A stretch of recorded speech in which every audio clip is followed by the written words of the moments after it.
bersama saya Rio Jayano dan Mbak Ika. Iya, halo Ko. Di Etik Indonesia. Yap. Kalian kita buat konten ya Kak? Yap. Mungkin saya pengen sedikit-sedikit ngulik-ngulik nih Mbak Ika nih. Iya. Mbak, nama asli siapa sih Mbak? Nama aslinya Iko. Ika Tok. Ika Andrea Levi. Oh, Ika Andrea Levi. Ika Andrea Levi. Jadi asli Pasuruan atau Lamongan. Lamongan. Yap. Asli Lamongan. Lahir di Lamongan. Lahirnya di Lamongan, tapi tinggalnya banyak di Surabaya. Tinggalnya banyak di Surabaya, pernah kerja juga di Surabaya juga Iya. gitu ya. Kerjanya memang di Surabaya. Surabaya. Iya. Nah, Mbak Ika selama hidup itu Iya. kapan pertama kali sadar kalau Mbak Ika itu punya kelebihan untuk hal yang orang lain nggak bisa lihat? Iya. Jadi pertama kali punya kelebihan itu pertama feelingnya peka. Ah, Feelingnya peka, jadi kayak mau ada apa-apa itu kayak kerasa. sejak umur berapa itu? Itu udah dewasa kok. Jadi bukan dari kecil ya? Enggak. Oke. Dari setelah sekolah. Setelah Gitu. sekolah. Jadi pas waktu kerja juga. Oh, oke. Setelah lulus kuliah atau setelah SMA? Setelah pas waktu kerja. Berarti udah. baru-baru aja? Mungkin pas waktu sangat peka itu sekitar 10 tahunan. 10 tahun ini 10 terakhir tahunan. terakhir ini. Yap, 10 tahun. Apa yang dulu itu pertama kali yang baik ke kayak misalnya kalau misalnya orang kan tiba-tiba bisa lihat apa gitu kan. Itu apa ya? Jadi Kalau makhluk halus, kalau melihat makhluk halus itu malah nggak peka dulu. oh, Pekanya itu melihat karakter orang gitu. Terus orang ini suka atau nggak suka atau gimana itu peka. oh jadi Atau, Min itu katanya back soundnya kekencengan ya. Nanti kita ini dulu kurangin dikit ya back soundnya. Kasih back sound yang malam Jumat dong. Karena kita lah. Oke. Udah kedengeran ya? Malah suaranya hilang katanya Mas Robi. Oke. Oh jadi Mbak Ika ini lebih awal-awal lebih bisa ngelihat karakter orang gitu ya. Ya, Oh betul. orang ini ada maksud nih gitu ya. Iya. Oh orang ini tulus nih iya gitu. betul. Bahkan sampai ngelihat masa lalunya atau masa depannya Itu malah enggak ya? malah nggak, cuma kerasa aja firasat. Nah, Kayak firasat gitu lewat mimpi atau lewat sesuatu kayak kok kayaknya aku mau begini gitu kan. oke, mic-nya kurang dekat ya. Oke. Ya gitu. Oke, cek udah Udah? lumayan gak nih suaranya nih? Sudah. Udah lumayan ya? Put, udah oke Put? Dari HP Put? Oke ya? Oke. Cek. Tes. Udah. Oke ya? Oh jadi gitu ya Mbak ya? Jadi Iya. begitu mulai pertama lihat orang. Nah sampai perjalanan 10 tahun terakhir ini, apa nih yang peningkatannya? Jadi pas waktu kepekaan itu Iya. muncul di umur 30 kok. Umur 30 malahan ya? Umur 30 itu kepekaannya muncul sekali, sekarang kan 35 nih. Nah. Gitu. Nah, terus tapi sering banyak kena ujiannya itu ada yang nggak suka kerjaan kompetitor apa segala macam, jadi kena sihir apa segala macam. Oh jadi begitu Kaika ini udah mulai bisa merasakan langsung juga secara nggak langsung merasakan serangan daripada Betul, orang. Betul. Kalau dulu mungkin ada serangan tapi nggak pernah ngerasa. Nggak pernah ngerasa, tapi pas waktu udah masuk, Udah mulai masuk parah, 30-an itu baru ngerasa Baru. ini ada yang ngumpatin nih atau ada yang ini gitu ya. Iya betul. Nah, Tapi itu- nggak bisa ngobatin, masih belum bisa Pada ngobatin. saat itu. Yap. Nah, ketika mulai udah mulai bisa ngerasa orang, ada orang ini nggak suka sama saya nih yang istilahnya mau menyerang Menjatuhi, secara ha. spiritual gitu. Yap. Apa yang baik lakuin dulu? Dulu pas belum nggak bisa ngapa-ngapain, Pas belum bisa apa-apain. pas nggak bisa ngapa-ngapain itu cuma kerasa, tapi kayak ada yang bilang atau ada kayak Ada feeling suara gitu ya? Kamu harus kesini, kamu harus ke situ gitu. Oke. Gitu, tapi nggak bisa ngobatin diri sendiri. Nah pada saat itu yaitu tadi awal mula belajar ilmu spiritual lebih dalam Oke. tentang mistis, tentang jenis jin, tentang perkembangbiakan, efek buruk, efek baik semuanya udah lengkap include. Oke. Ketika awal sering diserang sama orang dan Oh jadi belajar. ketika mulai ada itu Kak Ika udah mulai bisa ngeliat jin nih atau gimana? Pas awal belajar langsung bisa Oh, lihat gitu. jin karena dibuka mata batin sama itunya dibuka sama Oke. guru saya. Gurunya di Lamongan juga? Enggak, di Mojokerto. Di Mojokerto. Yes. Jadi itu perjalanan spiritualnya Kak Ika Iya, ya? betul. Nah waktu mulai belajarin tentang spiritual itu ada nggak perubahan dalam kehidupannya Kak Ika? Sangat banyak perubahan. 180 derajat. 180 derajat Yap, ya? betul. Jadi lebih bisa menjaga diri. Kedua kedewasaan. Ketiga lebih bijak gitu kan. Jadi Dalam kita melangkah lebih bijak lebih lagi. bijak dan kita bisa kan melihat karakter orang beda-beda dan pada akhirnya bijak dalam menghadapi perbedaan karakter. Oke. Kayak gitu. Nah ketika perjalanan ini kan udah mulai Kak Ika udah mulai buat ke media sosial. Yap. Abis itu banyak orang yang konsultasi istilahnya kan? Yes, betul. Mulai banyak orang yang minta bantuan. Yep. Nah itu ada ini nggak, ada tantangannya nggak? Karena kan udah mulai kita bisa membantu diri sendiri, Yap, kita secara moral berkewajiban untuk membantu sesama kan? betul. Nah ketika mulai ada ini tantangannya apa Kak? Membantu orang sama membantu diri sendiri mana lebih susah nih? Lebih susah untuk membantu diri sendiri kayaknya. Lebih karena, susah ya? Karena ke emosional.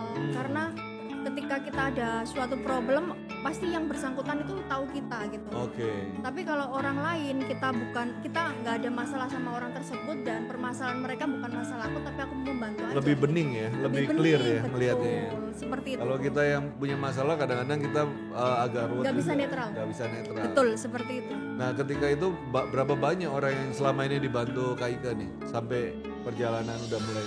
Nggak terhitung sih. Udah nggak terhitung Nggak ya. terhitung. Masalah apa yang kebanyakan orang konsultasikan? Pertama soal kalau perempuan itu biasanya Rumah tangga. enggak, Bukan? malah rumah tangga. Tapi kebanyakan menyukai pasangan itu secara berlebihan. Oke. Bertepuk sebelah tangan. Betul. Jadi kayak nggak masuk akal. Udah ditinggal, udah diselingkuhin, udah disakitin, udah KDRT, tapi kenapa masih pengen sama pasangan tersebut? Itu yang banyak sekali. Itu yang susah karena kan Iya. udah baper ya. Keperasaan. Udah bawa perasaan, udah cinta. Yap. Habis gitu cara Mbak Ika untuk bisa menetralisir gimana kalau orang udah kayak gitu? Nah itu kan pas waktu menetral itu saya lihat dulu pendeteksiannya. Nah, Kan yang nyerang itu kan gini kok, pikiran, perasaan, apa kesehatan. nah, Kalau kesehatan itu lebih mudah karena nyata orang itu sakit gitu Oke. kan. Kalau pikiran ya pola pikir biasanya ke emosional gitu. Jadi kita olah ke kepalanya. Tapi yang sangat sulit itu ke perasaan karena perasaan lewat hati gitu. Itu biasanya yang nyerang perempuan yang diserang gitu. kalau perasaan itu yang bisa ngobati ya orangnya sendiri ya. Orangnya sendiri dan kita mengobati mungkin 30% Nah, dan 70%-nya kita ngasih masukan agar supaya memotivasi. logikanya supaya berjalan ya. Yes, seperti itu. Karena orang kalau udah pakai perasaan kecenderungan logikanya berkurang. Betul. Nah ketika Seperti itu. perasaan itu digabungkan dengan keseimbangan logika, akhirnya orang bisa mengambil keputusan dengan Yes, benar. seperti itu. Wah ini luar biasa guys. Jadi secara nggak langsung Mbak Ika ini seperti psikolog juga. Ya karena otomatis ketika saya belajar jin Ya. yang masuk di dalam tubuh orang itu akan menyerang pola pikir, kesehariannya, terus habis gitu karakter buruknya dan kebiasaan buruk itu semuanya menyangkut. Gitu. Nyangkut ya. Ya makanya kenapa saya ketika mengobati orang harus deteksi dulu. Ini nyerangnya apa? Pikiran, perasaan atau kesehatan? Oke. Seperti itu. Atau bahkan kalau udah parah mental. Mental lebih parah lagi. Ya. Mental Kalau lebih orang udah mental, sakit Pak. mental udah Yes. repot lagi. Yes. Oke, jadi itu sekilas guys tentang karakter Kak Ika ya. Nah Kak, semakin kesini kan mulai mungkin takdir ya membuat Kak Ika ini mulai mendekat ke dunia pusaka. Pusaka. nih. Betul. Nah dari dulu-dulu itu udah kenal pusaka atau baru-baru aja nih? Dulu nggak kenal pusaka, tetapi cuma melihat secara Sedikit-sedikit sekilas. ya. Heeh. Nah setelah berapa bulan terakhir ini kan Kak Ika udah mulai lebih mendekat nih ke pusaka. Betul, betul. Secara secara dalam sehari-hari udah mulai ngeliat banyak pusaka. Yes. Bahkan beberapa teman-teman minta nasihat tentang pusaka juga ke Yep. Kak Ika. Nah Ya, perbedaannya apa nih ngelihat pusaka sama ngelihat orang? Misalnya kalau orang kan Kak Ika ngelihat secara auranya, secara ininya, dan juga ada kalau orang kena gangguan jin apa-apa Kak Ika bisa sedikit banyak ngerasa kan. yes. Nah kalau pusaka ini apa perbedaannya sama manusia? Ya, gini. Awal mula saya melihat makhluk goib atau khodam itu dalam tubuh orang Oke. yang lebih susah karena manusia itu kan bergerak, Ya, gitu kan. Kita mengikuti karakter orang tersebut Manusianya. gitu kan. Karena makhluk gitu. Tapi kalau pusaka itu benda mati. oke. Sebenarnya kalau dari nalar itu lebih mudah ke pusaka daripada manusia karena Manusia. bergerak gitu kan. Ya, ya. Tetapi ini pengalaman baru dan untuk saat ini saya merasa itu masih sulit dibandingkan ke karakter orang. Kalau karakter udah makanan Mulai sehari-hari, kebaca ya. sudah Udah sehari-hari terbiasa lah. sudah terbiasa tanpa mendeteksi atau menyentuh pun melihat sudah ada gambaran gitu. gambaran. Tapi kalau pusaka enggak. Jadi makanya kenapa harus ada energi ekstra melihat flashback satu pusaka itu harus benar-benar detail, jangan sampai salah gitu. Jadi ngelihat residu masa lalunya. Betul, Oke. seperti itu. Oke guys, jadi memang luar biasa ya di Indonesia ini kita melihat banyak orang yang memang memiliki kemampuan lebih, Kemampuan diberikan sama Tuhan berkat untuk kemampuan lebih. Yes. Nah, tinggal bagaimana kita menggunakan berkat Tuhan itu untuk sesuatu yang Kebaikan. baik. Kebaikan, Nah, di ya. dunia pusaka ini kan juga hampir sama sebenarnya ya. Yes.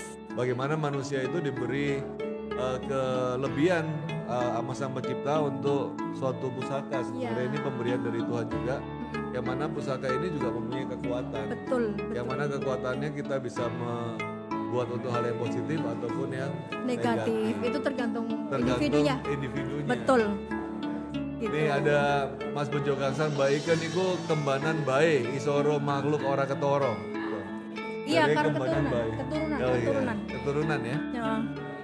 Mantap. Iya. Oke guys, jadi itu tadi sekilas tentang Kak Ika ya, tentang karakternya bagaimana hari ini beliau memang akan sedikit lebih banyak mendalami tentang pusaka. Betul. Yang mana sebenarnya itu salah satu takdir juga dalam hidup kita. Kita nggak tahu Tuhan ini membawa kita kemana. Betul Dan itu apa sangat yang kita betul. jalani hari ini pasti ada pasti ada maksud yang baik di waktu yang Betul. ke depan. Betul.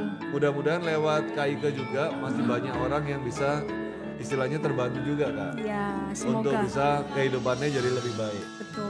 Toh pada akhirnya pusaka manusia ini kan perjalanan hidupnya adalah untuk mencari kesempurnaan. Yes. Oke Dan guys. ketentraman gitu. Iya betul sekali. Oke guys, kita akan lanjut ya. Sambil teman-teman kalau ada mau tanya-tanya tentang Kak Ika boleh Ya. kita tanya-tanya di sini sambil Yes. kita akan lanjutkan lelang kita. Kita berusaha untuk berusaha untuk membawa ke video-video kita untuk mempunyai manfaat. Ini ada pertanyaan nih dari Agung Wahyudi. Tanya Mbak Ika, apa ketika pusaka kita tinggal di rumah, tuannya bisa terus bersama kita walaupun sedang pergi jauh? Nih, gimana nih Kak? Kalau menurut saya itu memang iya, nggak ada ngaruh kan, nggak ngaruh juga karena kalau masalah pusaka itu sama tuahnya gitu kan, bukan sama pemiliknya seperti itu. Ya iya tetap tinggal gitu. Jangan khawatir, itu bukan manusia, ditinggal hilang. Enggak, maksudnya Mas Agung Gimana? ini kalau dia pusakanya ditaruh di rumah nih, terus dia pergi ke tempat jauh, apakah energi pusaka itu tetap Masih bisa utuh, melindungi kan? dia? Oh, melindungi Iya, pemiliknya. pemiliknya. Nah, seperti itu. Ya tergantung kalau tuanya tadi pelindungan ya iya. Iya ya. Iya. Karena Maksudnya memang gitu. energi pusaka itu bisa kita panggil secara spiritual. Yap. Bisa ya Kak ya? Iya, Misalnya kita, bisa. Kak Ika punya nih pusaka di rumah, tiba-tiba ada serangan dari energi negatif nih. Kita secara batin kita memanggil kekuatan daripada pusaka tersebut. Yap.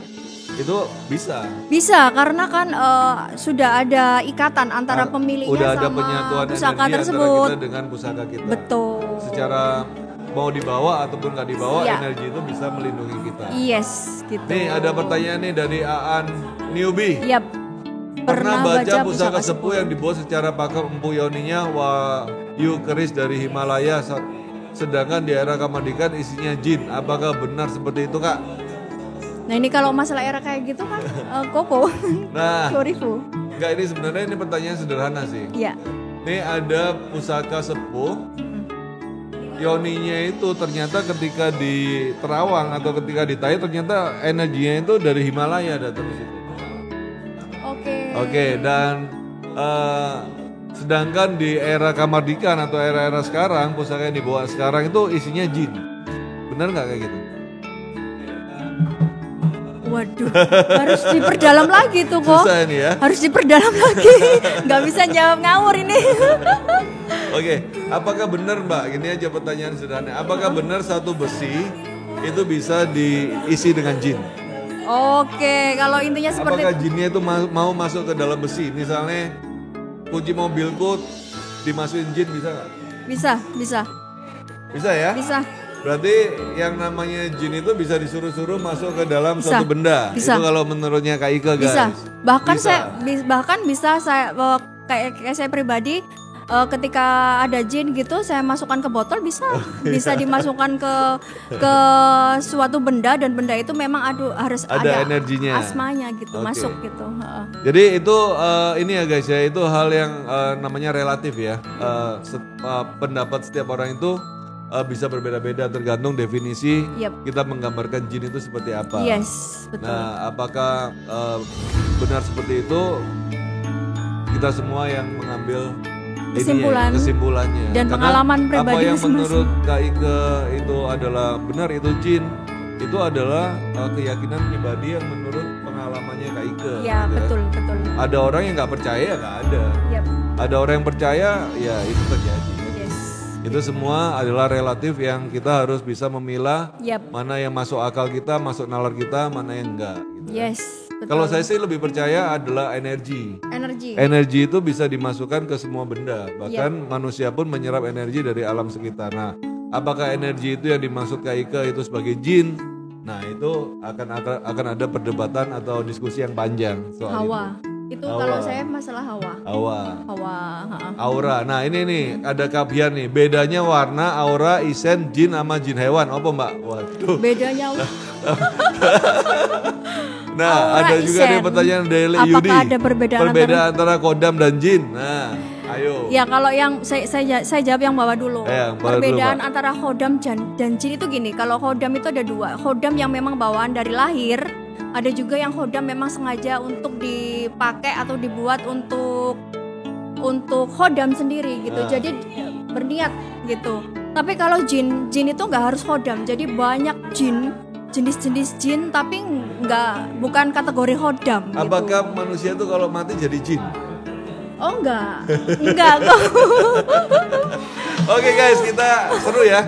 Kita harus buatin video khusus nih bro, sama Kak Ika ya. Udah di-foto belum? Video khusus. Udah belum buat The Secret Kita of setuju Ike. kan nih, kita The buat Secret studio of apa, Ike, buat ya video kan? khusus tentang hal-hal seperti ini Kak ya. Iya, betul. Kita akan buatin channel Kak Ika satu channel Channel. YouTube yang akan Mau rilis benar-benar ini, mau rilis. membahas tentang perkembangan jin di Indonesia. Kita, Wah, ini bayar kita- piro, kok? Kita sensus berapa banyak ada jin di Indonesia ini. Rehanse. Ayo, jangan di Indonesia kok, jangan di Indonesia. Wis rehan ae. Jinnya piro? Oke guys, ini ya. Ya. Sesuatu yang menarik yang yang nggak akan bisa habis diperdebatkan, Yes. yang mana setiap orang bisa menganggap ini serius atau menganggap sesuatu yang ringan ya. Yap. Kan? Harapan saya sih anggaplah hal yang seperti ini adalah kekayaan dari pengetahuan yang Ya. ringan aja, nggak usah terlalu serius. Iya, Oke? betul itu. Oke, pusaka yang akan kita lelang hari ini adalah pusaka dengan warangka seperti Bugis ya. Warangka Bugis keren banget nih. Ini ada lafadznya atau ada kaligrafinya. Ini pusaka ini saya dapat kemarin di lelang UMKM waktu hari Minggu. Ada satu pedagang yang bawa pusaka keren nih guys. Kelihatan ya? Apa mau buat thumbnail? Oke, kita lihat. Ini Ini pusaka nomor 1, number 1. Kita lihat guys, loh, ya kan? Oke. Pusaka dengan dapuran 1, 2, 3, 4, 5, 6, 7, 8, 9. Pusaka ini dengan dapuran sempono. Pusaka dengan dapuran sempono dengan tangguh Sulawesi atau Bugis ya, atau Makassar, dengan pamor ngulit semongko. Tapi yang menarik di pusaka ini adalah ada lambang atau ada ini ya, simbol dari batu lapak di sini. Kalau di Bugis namanya Pande Saras ya. Kalau di Jawa namanya ngulit semongko dan pamor batu lapak. Nah, panjangnya ini sepuh banget nih guys. Pusaka ini bagus, pusaka sepuh, dan pusaka ini dipanjang sekitar 35 cm. Kamu aja babar. Aku sengaja nggak minta Kak Ika untuk babar semua pusaka karena untuk babar pusaka itu memerlukan banyak energi guys. Energinya banyak. Dan itu bukan hal yang main-main ya. Ketika kita memfokuskan untuk melihat residu masa lalu itu benar-benar menguras energi kita banyak. Betul. Ada orang yang kayak Kak Ika ini bisa langsung dapat sekilasnya, ada orang kayak saya nggak bisa langsung. Kita perlu waktu benar-benar meditasi tuh ya. Itu memerlukan energi yang besar dan bukan hal yang bisa dibuat main-main. Yes, betul itu. Oke, pusaka ini di dapur sempono yang mempunyai filosofi sebagai ini ya, pusaka yang bisa mewujudkan impian-impian dan misi-misi kita. Kita akan lelang pusaka ini dengan open bid 1 juta rupiah. 1 juta. Kita lihat detailnya, nanti kita akan ngobrol-ngobrol lagi sama Kak Ika ya. Sambil kita dengerin musik.